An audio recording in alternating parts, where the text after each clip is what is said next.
Hello my dear second PU students. Today we will discuss one more informative video.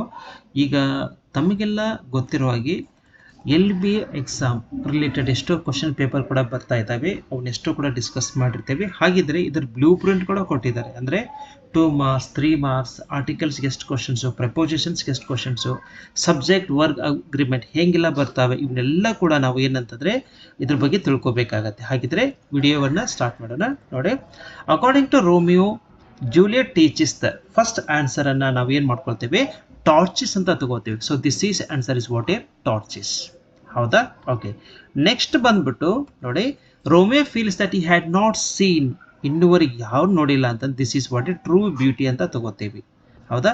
Actually ಅವ್ನು ಹೋಗಿರೋದು ಯಾರನ್ನು ನೋಡ್ಬೇಕಂತ ಹೋಗಿರ್ತಾನೆ, he wanted to see Rosaline, but unexpected ಯಾರನ್ನೇ ನೋಡ್ತಾನೆ ಇಲ್ಲಿ, ಜೂಲಿಯೆಟ್ನ ನೋಡ್ತಾನೆ. ಗೊತ್ತಿರಲಿ, ಈ ರೀತಿನೂ ಕ್ವಶನ್ ಕೇಳ್ತಾರೆ. ಯಾಕಂದ್ರೆ ಯಾರನ್ನು ನೋಡ್ಬೇಕಂತ ಹೋಗಿರ್ತಾನೆ ಅಂತಂದ್ರೆ Rosaline. The phrase face of heaven Romeo Juliet refers to ಅಂತಂದ್ರೆ ಇಲ್ಲಿ ಏನಂತಂದ್ರೆ this is related to sky ಅಂತ ಹೇಳ್ತೀವಿ. In Romeo and Juliet does not describe night as, night ಅನ್ನ ಡಿಸ್ಕ್ರೈಬ್ ಮಾಡಿಲ್ಲ. ಇಲ್ಲಿ ನೈಟ್ ಅನ್ನ ಯಾವ ರೀತಿ ಡಿಸ್ಕ್ರೈಬ್ ಮಾಡಿದ್ದಾನೆ ಅಂದ್ರೆ loving, black browed night, gentle night ಎಲ್ಲ ಕೂಡ ಡಿಸ್ಕ್ರೈಬ್ ಮಾಡಿದ್ದಾನೆ. ಬಟ್ ನೈಟ್ ಅನ್ನ ಇಲ್ಲೇನು ಕೇಳಿದ್ದಾರೆ, ಡಸ್ ನಾಟ್ ಡಿಸ್ಕ್ರೈಬ್ ಅಂತ ಕೇಳಿದ್ದಾನೆ. ಯಾವುದಂತಂದ್ರೆ ಇಲ್ಲಿ ಗ್ಯಾರಿಶ್ ಅಂತ ಕೇಳ್ತೀವಿ. So here he did not describe out because it is related to what here sun ಅಂತ ಹೇಳ್ತೀವಿ. ಹೌದಾ? ಸನ್ ಅನ್ನ ಈ ರೀತಿ ಡಿಸ್ಕ್ರೈಬ್ ಮಾಡಿದ್ದಾರೆ. ನೆಕ್ಸ್ಟ್ ಫಿಫ್ತ್ ಒನ್ ನೋಡೋಣ. ಹಾಗಿದ್ರೆ complete the analogue. Major dance ಅಂದ್ರೆ ಮೀನಿಂಗ್ ಏನೋ ಇಲ್ಲ, ನಾವಿಲ್ಲಿ ಡ್ಯಾನ್ಸ್ ಎಂಡೆಡ್ ಅಂತ ಹೇಳ್ತೀವಿ. ಹೌದಾ? ಅದೇ ರೀತಿ ಇನ್ನೊಂದೇನು ಕೇಳ್ತಾರೆ, ಫೇಸ್ ಆಫ್ ಹೆವನ್ ಅಂತ ಕೇಳ್ತಾನೆ. ಹೌದಾ? ಫೇಸ್ ಆಫ್ ಹೆವನ್ ಅಂತಂದಾಗ ನಾವು ಏನು ಹೇಳ್ತೇವೆ, this is none other than we will consider as what here the sky ಅಂತ ಬರಿಬೇಕಾಗತ್ತೆ. Next, the people forbade the rulers to make money from the gaming houses ಅಂತಂದ್ರೆ ನೋಡಿ, ಇಲ್ಲಿ ಎಷ್ಟೋ ಇದನ್ನು ಕೊಟ್ಟಿದ್ದಾನೆ. ಇವೆಲ್ಲವುಗಳು ಕೂಡ ಗೊತ್ತಿರಬೇಕು ನಾವು. First of all Italy, France, Monaco ಅಂತ ಕೇಳಿದ್ದಾನೆ. ಬಟ್ ಆನ್ಸರ್ ಅಂದರೆ ಜರ್ಮನಿ ಒಂದು ಏನು ರೂಲರ್ಸ್ ಏನು ಹೇಳ್ತಾ ಇರ್ತಾರೆ, ಅವ್ರು ಏನು ಮಾಡಿರ್ತಾರೆ ಅಂದರೆ forbade the rulers to make money ಅಂದ್ರೆ ಬ್ಯಾನಿಷ್ ಮಾಡಿರ್ತಾರೆ. ಈ ಜರ್ಮನ್ ದೇಶದಲ್ಲಿ ಆಡೋ ಹಾಗಿಲ್ಲ ಅಂತೇಳಿ. ಯಾವುದನ್ನ? ಗೇಮಿಂಗ್ ಹೌಸಸ್ ಅನ್ನ. Next, new item of expenditure in the king of Monaco notice for 7th one. ಹೌದಾ? ಏನಂತಂದರೆ salary for soldiers, charge of guillotine machine, salary of ಇದು ಬರಲ್ಲ. ಇಲ್ಲಿ ಯಾವ್ದು ಬರುತ್ತೆ ಅಂದರೆ the keep of the criminal. ಯಾಕಂದರೆ ಎಲ್ಲ ಸಾಕ್ತಾ ಇರುವಾಗ ಒಂದು ಹೊಸದಾಗಿರುವ ಒಂದು ಎಕ್ಸ್ಪೆಂಡಿಚರ್ ಬರುತ್ತೆ. ಅದೇನಂದರೆ ಆಲ್ಮೋಸ್ಟ್ 600 ಫ್ರಾಂಕ್ಸ್ ಅನ್ನೋದು. ಅದು ಯಾವುದಂತಂದರೆ to keep the criminal, to keep of the criminal. ಯಾಕಂದರೆ ಕ್ರಿಮಿನಲ್ನು ಇಡಬೇಕು ಅಥವಾ ಆ ಗಾರ್ಡ್ ಇದನ್ನೆಲ್ಲ ಅವನು ಕೂಡ ಇಡಬೇಕು. ಇವೆಲ್ಲ ಕೂಡ ಏನು ಆ ಮನಿ ಆಲ್ಮೋಸ್ಟ್ ಎಕ್ಸ್ಟ್ರಾ ಎಕ್ಸ್ಪೆನ್ಸಿವ್ ಬರುತ್ತಾ ಇರುತ್ತೆ. ನೆಕ್ಸ್ಟ್ 8th ಒನ್ ನೋಡೋಣ. ಹಾಗಿದ್ರೆ ಏನು match the following A with B ಅಂತ ಕೇಳಿದ್ದಾನೆ. ಹಾಗಿದ್ರೆ ಅವನೇ ತಗೋಬೇಕು ಅಂತಂದಾಗ ಆರ್ಮಿ ಆಫ್ ಮೊನಾಕೋ ಎಷ್ಟಿತ್ತು, ಇಲ್ಲಿ ಮಲ್ಟಿಪಲ್ ಕೂಡ ಕೇಳ್ತಾರೆ. ಎಷ್ಟಿತ್ತು ಅಂದರೆ 60 men ಅಂತ ಹೇಳ್ತೇವೆ. Then the monopoly of the gaming houses ಬಂದಾಗ ಎಲ್ಲಿ ಹೋಗ್ಬೇಕು, ಅವರು ಮೊನಾಕೋ ಹೋಗಬೇಕು. ಸ್ಪೆಷಲ್ ರೆವಿನ್ಯೂ ಎಲ್ಲಿಂದ ಬರೀತಂದ್ರೆ this is what gaming house. ಹಾಗಿದ್ರೆ ಫಸ್ಟ್ ಒನ್ 3 ಎಲ್ಲಿದೆ? ಫಸ್ಟ್ ಒನ್ 3 ಇಲ್ಲೂ ಇದೆ, ಇಲ್ಲೂ ಇದೆ. ಸೆಕೆಂಡ್ ಒನ್ ನಾವೇನು ಮಾಡ್ಕೊಳ್ತೀವಿ, 1 ಅಂತ ತಗೋತೀವಿ. ಹಾಗಿದ್ರೆ this is the C is the answer. ಹೌದಾ? ಸ್ಪೆಷಲ್ ರೆವಿನ್ಯೂ ಬಂದಾಗ ನಾವು ಇದು ನೋಡ್ತೇವೆ. So this is we have to consider. Fine. ಹಾಗಿದ್ರೆ 9th ಒನ್ ನೋಡೋಣ ಏನು ಬರುತ್ತೆ ಅಂತೇಳಿ. ಇಲ್ಲಿ statements related to 2 dear the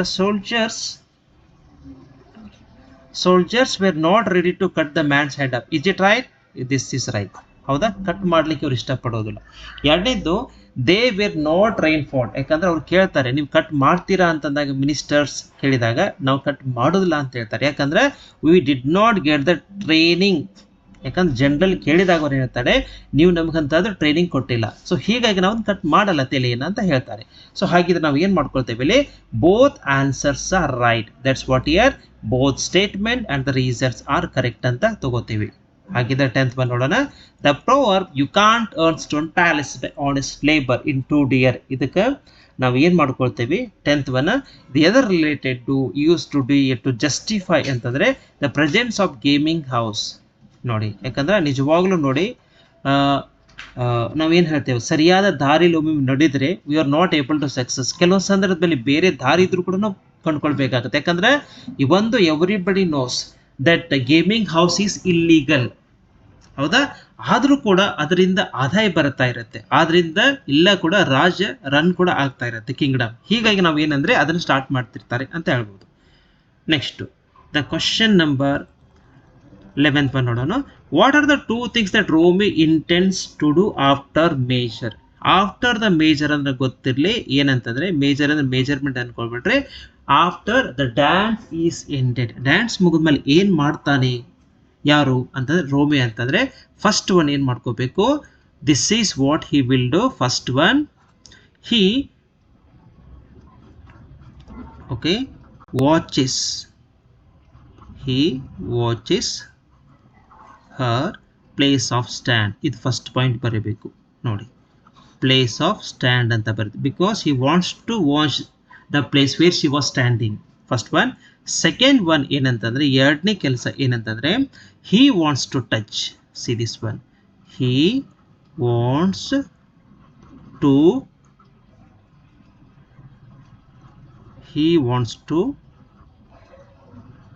touch ಹರ್.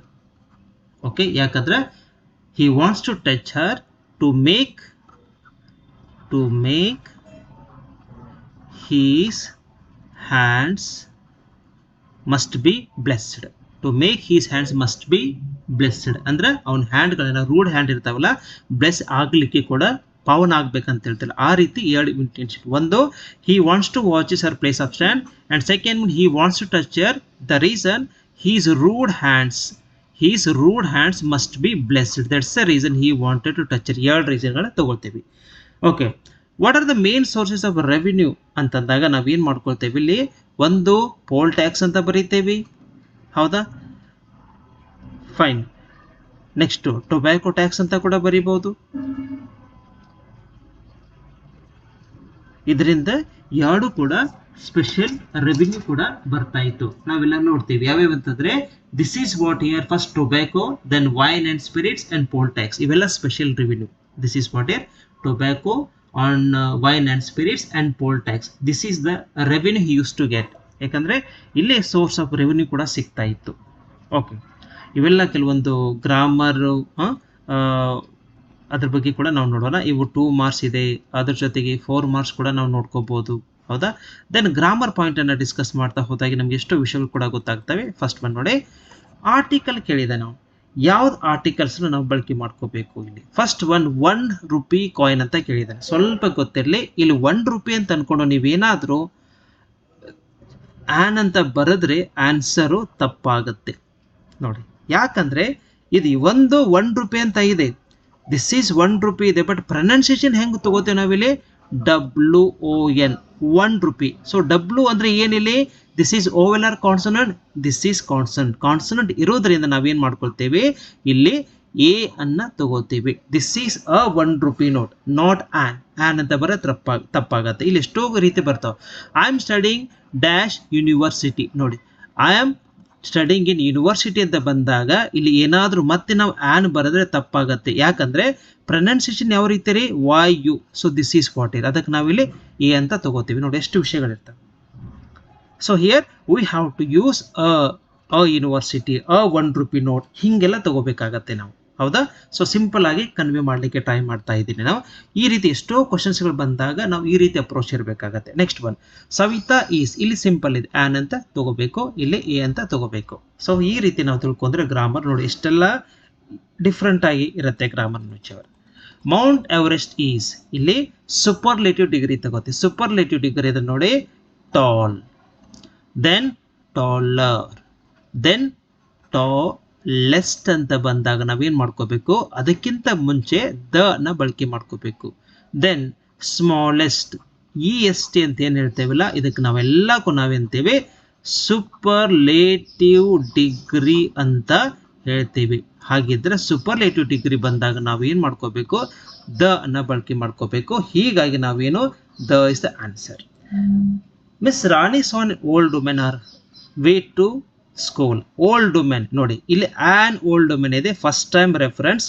ಅದೇ ಸೆಕೆಂಡ್ ಟೈಮ್ ರೆಫರೆನ್ಸ್ ನಾವು ಮಾಡಿದಾಗ ಅಲ್ಲಿ ಏನು ಮಾಡ್ಕೋಬೇಕು, ದ ಅಂತ ಬರಿಬೇಕು. ನಮ್ಗೆಲ್ಲದಕ್ಕೂ ರೀಸನ್ ಬೇಕ್ರಿ ಗ್ರಾಮರ್ದಲ್ಲಿ. This is what the grammar. ಹೌದಾ? ಯಾಕೆ ನಾವು ಆ್ಯಂಡ್ ಬರೆದ್ವಿ, ಯಾಕೆ ನಾವು ಎ ಬರೆದ್ವಿ ಅನ್ನೋ ಗೊತ್ತಿರಬೇಕು. Next one, during the interview ಯಾರನ್ನ ಇದು ಮಾಡ್ಕೊಳ್ತಾರೆ, ದ ಕ್ಯಾಂಡಿಡೇಟ್ ವಾಸ್ ಆಸ್ about his native place. So this is how to get the good marks in what is called as grammar ಅಂತ ಹೇಳ್ತೇವೆ. Next one, Miss Harini started his career as a lawyer. ಯಾವಾಗಂತಂದ್ರೆ in June ಅಂತ ಬರಿಬೇಕಾಗತ್ತೆ. The coach is angry ಬಂತಂದ್ರೆ ಅಲ್ಲಿ ಏನಂತಾರೆ, without taking much time you have to use what here with. Angry with his players ಅಂತ ತಗೋತೀವಿ. Heera use to come to college. ಇಲ್ಲಿ ಏನು ಮಾಡ್ಕೊಳ್ತೇವೆ, ಬಾಯ್ ಬಸ್ ಅಂದರೆ ಬಸ್ಸಿನ ಮುಖಾಂತರ, ಟ್ರೈನ್ ಬಸ್ ಯಾವುದೇ ಬಂದರೂ ಕೂಡ ನಾವಲ್ಲಿ ಬಾಯ್ ಅಂತ ತಗೋಬೇಕಾಗತ್ತೆ. 24, Rabindranath Tagore won the Nobel prize. ಯಾವುದಕ್ಕೆ ಅಂತಂದಾಗ ನಾವಿಲ್ಲಿ ಫಾರ್ ಅಂತ ತಗೊಳ್ತೇವೆ. Next one, mister Chandru will arrive tomorrow night ಅಂತಿದೆ. ಇಲ್ಲೇನು tomorrow, yesterday, day after tomorrow ಅಂತ ಬಂದಾಗ ಯಾವುದೇ ಆರ್ಟಿಕಲ್ಸ್ಗಳನ್ನು ನಾವು ಬಳಕೆ ಮಾಡ್ಕೋಬಾರ್ದು. We should not use any. An tomorrow night ಬರಲ್ಲ. So mister Chandru will arrive tomorrow night, so should not use any article. ಇದ್ರ ಬಗ್ಗೆ ಸ್ವಲ್ಪ ವಿಷಯ ಕೂಡ ಗೊತ್ತಿರಲಿ ನಮಗೆ. ನೆಕ್ಸ್ಟ್ ಒನ್, ಇಲ್ಲಿ ಬಹಳ ಸಿಂಪಲ್ ರೀ. ಯಾವುದಂತಂದರೆ 26 ನೋಡ್ಕೋತಾ ಹೋಗೋಣ ನಾವು. ನೋಡಿ ಏನಿದೆ ಕ್ವಶನ್ ನಂಬರ್ 26 ಅಂತಂದಾಗ, ಇಂಡಿಯನ್ ಸ್ಪೋರ್ಟ್ಸ್ ಪರ್ಸನ್. ಹೌದಾ? ಫಸ್ಟ್ ಆಫ್ ಆಲ್ ನಮಗೆ ಎಷ್ಟೋ ಜನಿಗೆ ಹ್ಯಾವ್ ಮತ್ತು ಹ್ಯಾಸ್ ಇದರ ಡಿಫ್ರೆನ್ಸ್ ಗೊತ್ತಿರೋದಿಲ್ಲ. ಹ್ಯಾಸ್ ಅಂತಂದರೆ ದಿಸ್ ಈಸ್ ವಾಟ್ ಸಿಂಗುಲರ್ ಇರಬೇಕು, ಒಬ್ಬ ವ್ಯಕ್ತಿ ಇರಬೇಕು. ದಿಸ್ ಈಸ್ ವಾಟ್ ಹ್ಯಾಸ್ ಅಂತ ಬಳಕೆ ಮಾಡ್ಕೊಳ್ತೇವೆ. ಇನ್ನು ಪ್ಲೂರಲ್ ಇತ್ತು ಅಂದರೆ ನಾವು ಏನು ಮಾಡ್ಕೊಳ್ತೇವೆ, ಹ್ಯಾವ್ ಅನ್ನ ಬಳಕೆ ಮಾಡ್ಕೊಳ್ತೇವೆ. ಫಾರ್ ಎಕ್ಸಾಂಪಲ್, ಓಕೆ, ರವಿ ಅಂತಿದ್ದಾನೆ, ರವಿ ಹ್ಯಾಸ್ ಅಂತ ಬರೀತೇವೆ. ಅದೇ ರೀತಿ ಬಹಳಷ್ಟು ಜನ ಇದ್ರು ಅಂತಂದ್ರೆ, ಫಾರ್ ಎಕ್ಸಾಂಪಲ್ ಚಿಲ್ಡ್ರನ್, ಬಹಳ ಜನ ಅದಾರೆ, ಅವಾಗ ನಾವೇನು ಮಾಡ್ಕೋಬೇಕು, ಹ್ಯಾವ್ ಅಂತ ಬರಿಬೇಕು. ಅಥವಾ ದೇ ಅಂತ ಬಂದಾಗ ನಾವು ಹ್ಯಾವ್ ಅಂತ ಬರಿಬೇಕು. ಹಾಗಿದ್ರೆ ಸ್ಪೋರ್ಟ್ಸ್ ಪರ್ಸನ್ ಒಬ್ಬರೇ ಇಲ್ಲ, ಬಹಳ ಜನ ಇದ್ದಾರೆ. ಹೀಗಾಗಿ ನಾವು ಏನು ಬರಿಬೇಕು, ಇಲ್ಲಿ ಹ್ಯಾವ್ ಅಂತ ಬರಿಬೇಕು. ಒಬ್ಬನೇ ಏನಾದರೂ ಇದ್ದಂದ್ರೆ ನಾವೇನು ಮಾಡ್ಕೋಬೇಕು, ಹ್ಯಾಸ್ ಅನ್ನ ತಗೋಬೇಕು. This is what year. Next one of my friends, okay, dash Bharatanatyam dancer ಅಂತ ಹೇಳ್ತಾ ಇದ್ದಾರೆ. ಹಾಗಿದ್ರಲ್ಲಿ ಏನು, ನಾವು ಇದು ಬಹಳ ಸಲ ಬಂದಿರತ್ರಿ ಎಕ್ಸಾಮ್ದಲ್ಲಿ. ಎಷ್ಟೋ ಜನ ನಾನು ಕ್ಲಾಸಲ್ಲಿ ಮಾಡ್ತಾ ಇರುವಂಥ ಸಂದರ್ಭದಲ್ಲಿ ಕೂಡ ಬಹಳ ಸ್ಟೂಡೆಂಟ್ಸ್ಗಳು ಮಿಸ್ಟೇಕ್ ಮಾಡ್ತಿರ್ತಾರೆ. ಇದ್ರ ಬಗ್ಗೆ ಕ್ಲಾರಿಟಿ ಬಹಳ ನಮ್ಗೆ ಬೇಕು. ಇದು ಬಹಳ ಇಂಪಾರ್ಟೆಂಟ್ ಕ್ವಶನ್ ಕೂಡ. You can put in the star marks this one, ಯಾಕಂದ್ರೆ ಇದು ಇಂಪಾರ್ಟೆಂಟ್, ಬಹಳ ಇಂಪಾರ್ಟೆಂಟ್. ಇಲ್ಲಿ ನೋಡಿ, ಒನ್ ಆಫ್ ಮೈ ಫ್ರೆಂಡ್ಸ್ ಅಂತಾಗ ನಾವು ಏನು ಮಾಡ್ಕೋತೀವಿ, ಫ್ರೆಂಡ್ಸ್ ಅಂತ ತಿಳ್ಕೊಂಡು ಇಲ್ಲಿ ಏನಾದರೂ ಆರ್ ಅಂತ ಬರೆದ್ವಿ ಅಂತಂದ್ರೆ ತಪ್ಪಾಗತ್ತೆ. ಏನು ಸರ್ ಫ್ರೆಂಡ್ಸ್ ಅಂತ ಇದ್ದೀರಿ, ಆರ್ ಅಂತ ಬರೀಬಹುದಲ್ಲ ಅಂತಂತೀರಾ? ಇಲ್ಲ, ಮೈ ಫ್ರೆಂಡ್ಸ್ ಅಂತ ಇಷ್ಟೇ ಇತ್ತು, ಒನ್ ಆಫ್ ಇರಲಿಲ್ಲ ಅಂದ್ರೆ ಅವಾಗ ಆರ್ ಕರೆಕ್ಟು. ಇಲ್ಲಿ ಒನ್ ಆಫ್ ಮೈ ಫ್ರೆಂಡ್ಸ್ ಅಂದರೆ ಫಾರ್ ಎಕ್ಸಾಂಪಲ್ 1 2 3 4, ಅದರಲ್ಲಿ ಒಬ್ಬ, 5 ಜನದಲ್ಲಿ ಒಬ್ರು, 4 ಜನದಲ್ಲಿ ಒಬ್ರು, 3 ಜನದಲ್ಲಿ ಒಬ್ರು, ಅದರಲ್ಲಿ ಹಿಂಗೆ ತಗೋಬೇಕು ನಾವು.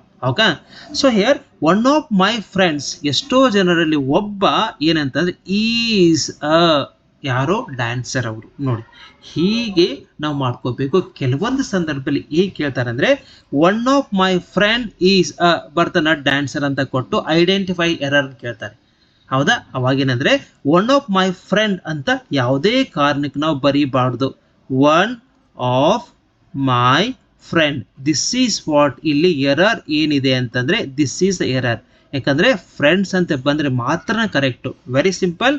ಒನ್ ಆಫ್ ಮೈ ಫ್ರೆಂಡ್ಸ್ ಬಂದ್ರೆ ಇಲ್ಲಿ ಫಸ್ಟಿಗೆ ಪ್ಲೂರಲ್ ಬರುತ್ತೆ, ನೆಕ್ಸ್ಟ್ ಬರುವಂತ ವರ್ಬ್ ಸಿಂಗ್ಯುಲರ್ ಬರುತ್ತೆ. ಇದು 2 ಪಾಯಿಂಟ್ಗಳು ನಮ್ಗೆ ಗೊತ್ತಿರಬೇಕು.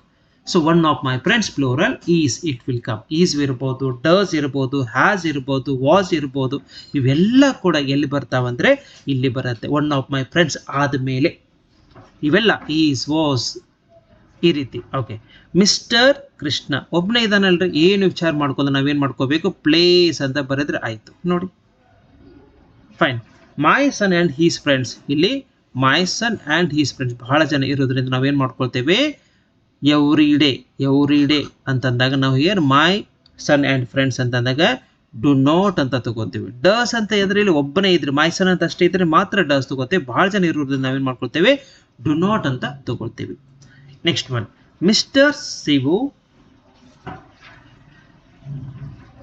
Okay, Mr. Shivu along with his close friend Basava goes to pilgrimage every year. ಏನು ಬರಿಬೇಕು ಹೀಗಂದ್ರೆ ಇಲ್ಲಿ ಗೋ ಬರಿಬೇಕಾ ಗೋಸ್ ಬರಿಬೇಕಾ? ನಾವು ಸಬ್ಜೆಕ್ಟ್ ವರ್ಬ್ ಅಗ್ರಿಮೆಂಟ್ ಟಾಪಿಕಲ್ಲಿ ನೋಡ್ತೀವಿ. ಏನು ನೋಡ್ತೀವಿ ಅಂತಂದ್ರೆ ಇಲ್ಲಿ ನೋಡಿ, ಮಿಸ್ಟರ್ ಶಿವ ಕ್ಲೋಸ್ ಫ್ರೆಂಡ್, ಹೀಗೇನಾದ್ರೂ ತಿಳ್ಕೊಂಡು ಎರಡು ಇದಾವೆ ಅಂತ ನಾವು ಗೋ ಅಂತ ಬರೆದ್ರೆ ತಪ್ಪಾಗತ್ತೆ. ಹೌದಾ? ಇದನ್ನ ಹೆಂಗ್ ತಿಳ್ಕೊಬೇಕ್ರಿ ಸರ್ ಅಂತ ನೀವು ಕೇಳ್ಬೋದು. Very simple. ಒಂದು ಸೆಂಟೆನ್ಸ್ ಅಲ್ಲಿ ಅಲಾಂಗ್ ವಿತ್, ಟುಗೆದರ್ ವಿತ್, ಇನ್ನೊಂದು ಜಸ್ಟ್ ವಿತ್ ಅಂತ ಏನಾದ್ರೂ ಇತ್ತಂತಂದ್ರೆ ಇಲ್ಲೊಂದು ಸಬ್ಜೆಕ್ಟ್ ಇರುತ್ತೆ, ದೆನ್ ಇಲ್ಲೊಂದು ಸಬ್ಜೆಕ್ಟ್ ಇರುತ್ತೆ. ಫಾರ್ ಎಕ್ಸಾಂಪಲ್ ಶಿವು ಮತ್ತೆ ಬಸವ ಎರಡು subject connected by what year together with, along with ಇವೆಲ್ಲ ಇದ್ದಾಗ ಅವಾಗ ಏನ್ ಮಾಡ್ಕೊಳ್ತೀವಿ, ಫಸ್ಟ್ ಸಬ್ಜೆಕ್ಟ್ ಏನಿರುತ್ತಲ್ಲ ಆ ಸಬ್ಜೆಕ್ಟ್ ಮೇಲೆ ನಾವೇನ್ ಮಾಡ್ಕೊಳ್ತೀವಿ, ವರ್ಬ್ ಅನ್ನ ತಗೋತೀವಿ. ಫಸ್ಟ್ ಸಬ್ಜೆಕ್ಟ್ ಏನಿದು ಅಂತಂದ್ರೆ ದಿಸ್ ಈಸ್ ವಾಟ್ ಇಯರ್. ಇಲ್ಲಿ ಫಸ್ಟ್ ಸಬ್ಜೆಕ್ಟ್ ಯಾವುದು ಅಂತಂದ್ರೆ ಶಿವು ಅಂದ್ರೆ ಸಿಂಗ್ಯುಲರ್ ಅಲ್ರಿ, ಹೀಗಾಗಿ ನಾವೇನ್ ಮಾಡ್ಕೊಳ್ತೀವಿ, ಗೋಸ್ ಅಂತ ಬರೀತೀವಿ. ಮೀನಿಂಗ್ ಬಹಳ ಇಂಪಾರ್ಟೆಂಟ್. ಹೌದು, I told only this much. ಒಂದು ಸೆಂಟೆನ್ಸ್ ಅಲ್ಲಿ ನೀ ಟುಗೆದರ್ ವಿತ್, ಹೌದಾ, ಇನ್ನೊಂದು ಅಲಾಂಗ್ ವಿತ್ ಏನಾದ್ರೂ ಇದ್ದು ಅಂತಂದ್ರೆ ಅದಕ್ಕಿಂತ ಮುಂಚೆ ಇಲ್ಲೊಂದು ಸಬ್ಜೆಕ್ಟ್ ಇರುತ್ತೆ, ಇಲ್ಲೊಂದು ಸಬ್ಜೆಕ್ಟ್ ಇರುತ್ತೆ. ಈ ಸಬ್ಜೆಕ್ಟ್ ಏನಾದ್ರೂ ಸಿಂಗ್ಯುಲರ್ ಇತ್ತು ಅಂತಂದ್ರೆ ಅದೇ ಆಧಾರದ ಮೇಲೆ ವರ್ಬ್ ಬರುತ್ತೆ. ಇಲ್ಲಿ ಏನಾದ್ರೂ ಪ್ಲೂರಲ್ ಇತ್ತು ಅಂತಂದ್ರೆ ಅದೇ ಆಧಾರದಲ್ಲಿ ವರ್ಬ್ ಬರುತ್ತೆ. ಹಾಗಿದ್ರೆ ಇಲ್ಲಿ ಶಿವು ಅನ್ನೋ ಸಿಂಗ್ಯುಲರು, ಅದಕ್ಕೆ ನಾವೇನ್ ಮಾಡ್ಕೋಬೇಕು, ಗೋಸ್ ಅಂತ ಬರಿಬೇಕು. Very simple. Next one, the chief minister and is cabinet ಅಂತ ಬಂದಾಗ ನಾವಿಲ್ಲಿ ಅಪ್ರೂವ್ ಎರಡು ಅದಾವೆ. ಇಲ್ಲಿ ಇನ್ನೊಂದು ಬಹಳ ಇಂಪಾರ್ಟೆಂಟು, ಇಲ್ಲಿ ಆ್ಯಂಡ್ ಇಲ್ಲದೆ ಟುಗೆದರ್ ವಿತ್ ಅಲಾಂಗ್ ವಿತ್ ಬಂದಾಗ ನಾವು ಅಪ್ರೂವ್ಸ್ ಅಂತ ಬರಿಬೇಕು. ಬಟ್ ಇಲ್ಲಿ ಕೇಳಿದ್ದೇನೆಂದ್ರೆ ಆ್ಯಂಡ್ ಅಂತ ಕೇಳಿದ್ದಾರೆ. ಹೀಗೆ ನಾವೇನ್ ಮಾಡ್ಕೋಬೇಕು, ಇಲ್ಲೂ ವ್ಯಕ್ತಿಗಳು ಅಂತ ಅನ್ಕೊಂಡು ಅಪ್ರೂವ್ ಅಂತ ಬರಿಬೇಕಾಗತ್ತೆ. ಇದ್ರ ಬಗ್ಗೆ ಸ್ವಲ್ಪ ಗಮನ ಇರಲಿ ಅನ್ನೋ ವಿಚಾರ. ಓಕೆ, ಸೊ ನಾವು ಎಷ್ಟು ಕ್ವಶನ್ಸ್ ಬಂದರೂ ಕೂಡ ನಮಗೆ ಆನ್ಸರ್ಸ್ ಮಾಡುವಂಥ ಮನೋಭಾವನೆ ಇರಬೇಕು. ಅದಕ್ಕೆ ಆ ಗ್ರಾಮರ್ದಲ್ಲಿ ನೋಡಿ 25 to 30 ಮಾರ್ಕ್ಸ್ ಇರುತ್ತೆ. ನೀವು ಅದ್ರ ಬಗ್ಗೆ ತುಂಬ ಚೆನ್ನಾಗಿ ಕ್ಲಾರಿಟಿ ಮಾಡ್ಕೊಂಡ್ರಿ ಅಂತಂದರೆ ನೀವು ಈಸಿ ಮಾರ್ಕ್ಸ್ ಕೂಡ ಅಲ್ಲಿ ಬರುವಂಥ ಉದಾಹರಣೆ ಕೂಡ ಇರ್ತವೆ. ಹೌದಾ? ಹಾಗಿದ್ರೆ ನೆಕ್ಸ್ಟ್ ಎಕ್ಸಾಂಪಲನ್ನು ನೋಡ್ಕೋತಾ ಹೋಗೋಣ. ನಾವು ಏನಿದೆ ನೋಡೋಣ. ನೆಕ್ಸ್ಟ್ ಎಕ್ಸಾಂಪಲ್ ಅಂತಂದರೆ C this one.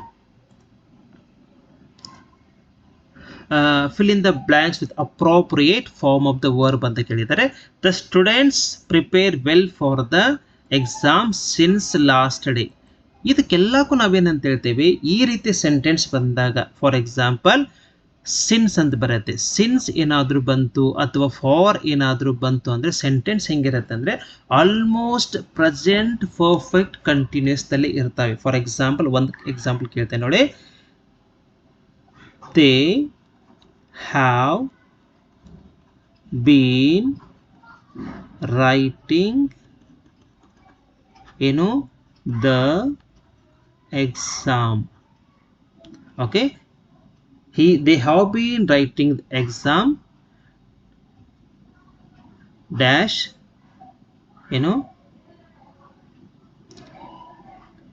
last Sunday ಅಂತ ಕೇಳಿದ್ದಾರೆ ಅಂತ. ಏನಾದರೂ ಇಲ್ಲಿ ಸ್ಟೂಡೆಂಟ್ಸ್ ಅಂದ್ರೆ ದೇ ಹ್ಯಾವ್ ಬೀನ್, ಈ ರೀತಿ ಸೆಂಟೆನ್ಸ್ ಬರ್ತವೆ. They have been writing. Suppose ಇಲ್ಲಿ ಏನಾದರೂ ಹೀ ಬಂತಂದ್ರೆ ನಾವೇನು ಮಾಡ್ಕೊಳ್ತೇವೆ, ಹೀ ಹ್ಯಾಸ್ ಬೀನ್ ರೈಟಿಂಗ್ ಅಂತ ತಗೋತೀವಿ. ಹೌದಾ? ಹೀಗಾಗಿ ನಾವೇನು ಮಾಡ್ಕೋಬೇಕು, ಹ್ಯಾವ್ ಬೀನ್ ಹ್ಯಾಸ್ ಬೀನ್ ಅನ್ನು ಬಳಕೆ ಮಾಡ್ಕೊಳ್ತೇವೆ. ಇಲ್ಲಿ ಸ್ಟೂಡೆಂಟ್ಸ್ ಅನ್ನೋದು ಪ್ಲೂರಲ್ ಇರೋದ್ರಿಂದ ನಾವೇನು ಮಾಡ್ಕೋತೇವೆ, have been then ING, that is what year preparing ಅಂತ ಬರೀತೇವೆ. Well for the exam since last Sunday. ಗೊತ್ತಾಯ್ತು ಯಾಕೆ ನಾವು ಬರೀಬೇಕು ಅಂತೇಳಿ? ಹೌದಾ?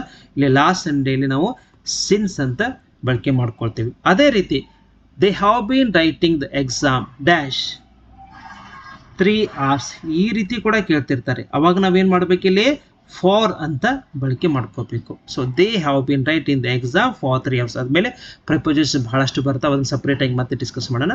ನಾವು second one what year have been preparing ಅಂತ ಗೊತ್ತಾಯಿತು ಅಂತ ಅನ್ಕೊಳ್ತಾನೆ. God dash those who help themselves ಅಂದರೆ ದಿಸ್ ಈಸ್ ಹೆಲ್ಪ್ಸ್ ಅಂತ ತಗೋತೀವಿ. It's a proverb. When the telephone rang I take bath ಇದೆ. ಹಾಗಿದ್ರೆ ಇದಕ್ಕೇನು ಬರೀಬೇಕು ನಾವು answer? What is the answer should be return over there ಅಂತಂದಾಗ ಸ್ವಲ್ಪ ಈ ಸೆಂಟೆನ್ಸ್ ಬಗ್ಗೆ ಕೂಡ ನಮಗೆ ಗೊತ್ತಿರಲಿ. ಹೌದಾ? ಇಲ್ಲಿ 2 ಸೆಂಟೆನ್ಸ್ಗಳು ನಾವು ನೋಟಿಸ್ ಮಾಡ್ಕೋತೀವಿ. ಏನೇನು ನೋಟಿಸ್ ಮಾಡ್ಕೋತೀವಿ ಅನ್ನೋದನ್ನ ನೋಡೋಣ. ಫಸ್ಟ್ ನೋಡಿ, this is what here. Okay, first one, when the phone ರ್ಯಾಂಗ್. ಇಲ್ಲಿ 2 ಸೆಂಟೆನ್ಸ್ಗಳ ಮಿಶ್ರಣ ಇದು. ಒಂದು ಏನಂತಂದ್ರೆ ಸಿಂಪಲ್ ಪಾಸ್ಟ್. ಓಕೆ, ಇನ್ನೊಂದು ಅದ್ರ ಜೊತೆಗೆ ಏನಂತಂದ್ರೆ ಪಾಸ್ಟ್ ಕಂಟಿನ್ಯೂಸ್, ಯಾವಾಗಿರ್ತೂ ಕೂಡ ಇರುತ್ತೆ.